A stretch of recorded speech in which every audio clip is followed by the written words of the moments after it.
Dick Rickles here. Are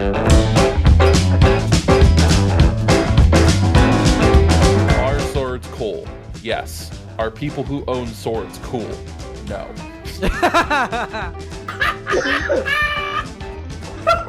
What a champ, though. It's a bridge. It's a half-built It's a dock, bridge. actually. The 1940s in Nazi Germany. Oh my god.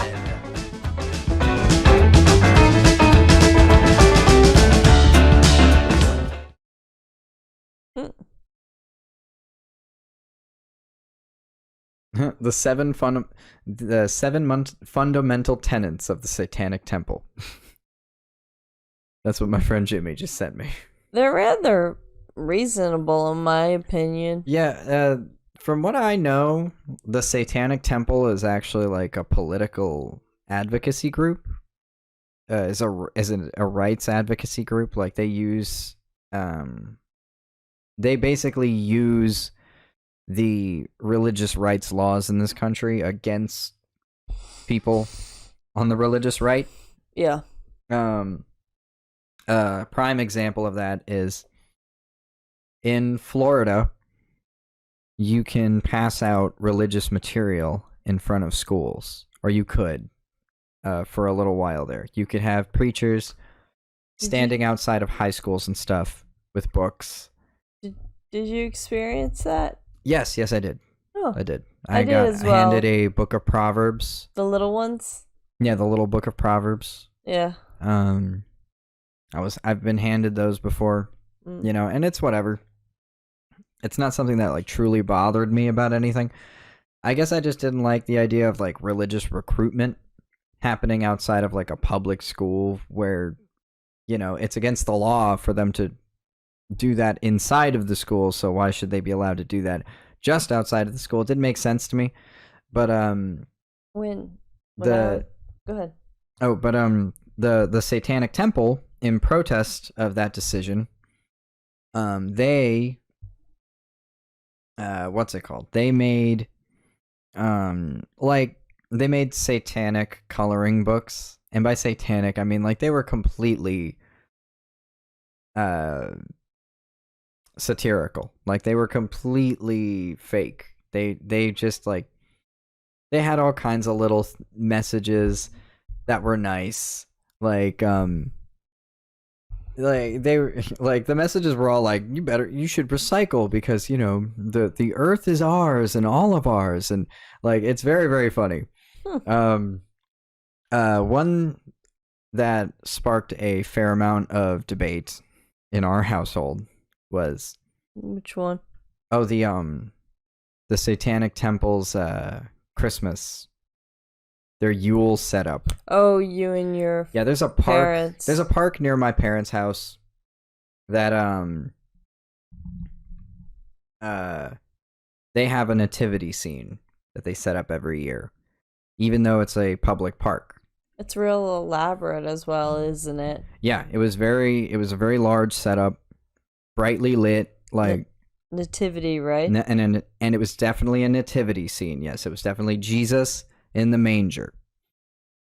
And that's all well and fine, but on public land, that's not legally allowed. There's a separation of church and state in this country, and they weren't legally allowed to put it on the park property, but they did because everybody just kind of was okay with it because Christianity reigns supreme in this country. So the Satanic Temple, they set up their own little like Yule setup in the same place, and they had a goat skull and a giant pentagram on it and stuff like that. It was very funny. It was very funny to watch. It was very funny to watch to see how much it bothered people, because it's literally the exact same thing as the nativity scene. It's a religious symbol in a public space that celebrates the winter season. I think I vaguely remember that scene. Yeah, it was it made the news. It was a very newsworthy thing. It was on local and national news. and it was why it ended up being such a point of discussion between my mother and I. My mom and I, like, we don't disagree a lot on religion being practiced. The thing that my mom doesn't like is how mean and offensive the opposition can be sometimes. And I personally am like, that's how you get attention that's how you get national attention on a story, especially if you want that attention, which the Satanic Temple definitely wants that attention. They want the attention of the national news to be like, look, see, we made this Yule thing and everybody's bothered about it. And I'm just like, that's fine by me. I kind of want to see what the 7 fundamental tenets are. Do you mind me going through them really quick? No, actually, I quite enjoy them. I'm not going to throw them up on screen or anything. I'm just going to read them right here. Throw them up on screen so they can see. Sure. Okay. You know what? Fucking satanictemple.com. Some people read faster than us. First of all, this is one bomb-ass metal album cover. Look at that. The 7 tenets are basically advocates for basic human rights, and that includes women reproductive rights as well. Yeah, and that was another thing that the Satanic Temple advocated, and it was during the Texas abortion law reform. The Satanic Temple put that it was part of their it was a religious ceremony, abortion. So people were practicing their religious rights to continue getting abortions in Texas. And I thought that was just another amazing way for them to circumnavigate the laws there. Like that's an extremely that is an extremely intricate and high-minded way to get around those laws. Oh yeah. Like, I definitely, if left to my own devices, could not have thought of that loophole. You know what I mean? Like, seriously, this is amazing. I wonder what these, there's a lot of symbols in here that I'm seeing that I wonder what they mean, but, whatever. Let's just look at the tenets. 7 fundamental tenets. You picked a hell of an episode to watch out live, Dad. You picked a hell of an episode to watch live. Is I love he? having. Yeah, he just texted me that he's watching. Oh, hey, Paul. I love you, and you're incredibly supportive. My father. Should we shout out his channel? I feel like that's up to him. I don't want to embarrass him personally. I would want to ask his permission. Yeah, first, Pop. If you want to text me, if it's okay to do that, you feel free. But my personal thought is that I don't want to embarrass you or dox him. No, I mean that's not anything like that would happen. His channel is public. Oh, that's true. Yeah, he has books and stuff. I'm just saying. What is with these bots in the chat? Do I get rid of them? Jimmy, can you tell me what to do with these bots that are in the chat that are very clearly not humans? Should I get rid of them or whatever? But yeah, whatever. I said you should. Oh, well, okay. Hang on. If that's the case, then boom. And remove. There we go. Oh, I just removed the message. I didn't.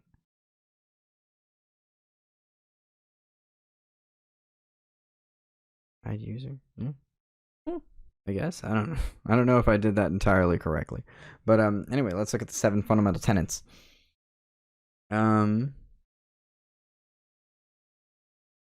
Reported it. Oh, thank you. I appreciate that. Duran reported it. Thank you. 1. One should strive to act with compassion and empathy toward all creatures in accordance with reason. That sounds good. Logical. Yes, the struggle for justice is an ongoing and necessary pursuit that should prevail over laws and institutions. Yeah, I agree. One's body is inviolable, subject to one's own will alone. I think that's the tenet that they're using. Oh, yeah, my body, my choice. Yes, Sounds exactly. a lot like that, yeah. The freedoms of others. I'm sorry, I mean. The freedoms of others should be respected, including the freedom to offend. To willfully and unjustly encroach upon the freedoms of another is to forego one's own. First of all, that is the most brilliantly succinct way I have ever heard that point made. Because usually I have to go on this long-ass rant about how it's like, don't you understand that if you restrict their speech, you're also going to restrict your speech at some point down the line because you don't decide what's offensive or not? Like, I mean... Yeah. Yeah, you know what I mean? I get that. Beliefs... Yeah, beliefs... Wait. Tenet 5. Beliefs Tenet 5. Beliefs should conform to one's best scientific understanding of the world. One should take care never to distort scientific facts to fit one's beliefs. Yeah. Yeah, I agree sense. with that. Very relevant to today, I'll say that much. People are fallible. If one makes a mistake, one should do one's best to rectify it and resolve any harm that might have been caused. Mm-hmm. Responsible thinking. And the 7th and final tenet. Every tenet is a guiding principle designed to inspire nobility in action and thought. The spirit of compassion, wisdom, and justice should always prevail over the written or spoken word. Yep. And I like that. I like that. It's very practical. Yeah, I liked, especially at the end. It's like, hey, this is just a guide. These are not like commandments, instructions. Yeah, I enjoy that aspect of it. Yeah. Very interesting. I don't think I've ever read through this before. Really? Yeah, never. And you know what? Honestly, these are not things that I don't already live my life by, and that I don't believe you shouldn't live your life by. These are really good points, you know? I mean, I've tried to follow it, like, in high school for a little bit. That's when I first got introduced to it. I was pretty heavily Christian all through high school. Mm-hmm. And then, so, like, I mean, it was really towards, like, the beginning of my second year at college that I was, like, that I started watching YouTube channels like The Amazing Atheist and, like, Pimp Monk. That kind of led me to question things a little more. I didn't grow up in a religious household, so it wasn't necessarily a big thing. Mm-hmm. There was like, oh, you go to church for a funeral or,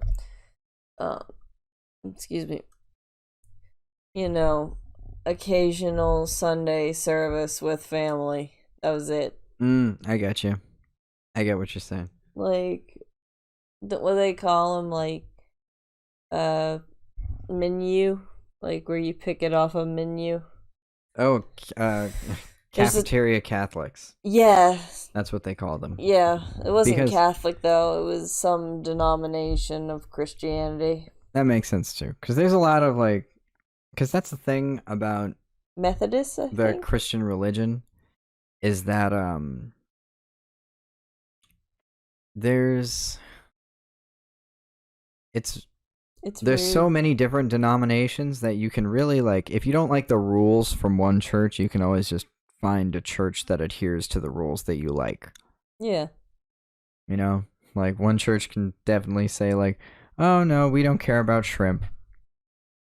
Did you come from a church that hated shrimp? Yeah, we don't care. So, come on in here, eat all the shrimp you like. All right. What you got? Okay, enough about religion. Yeah, it's rude to talk about religion.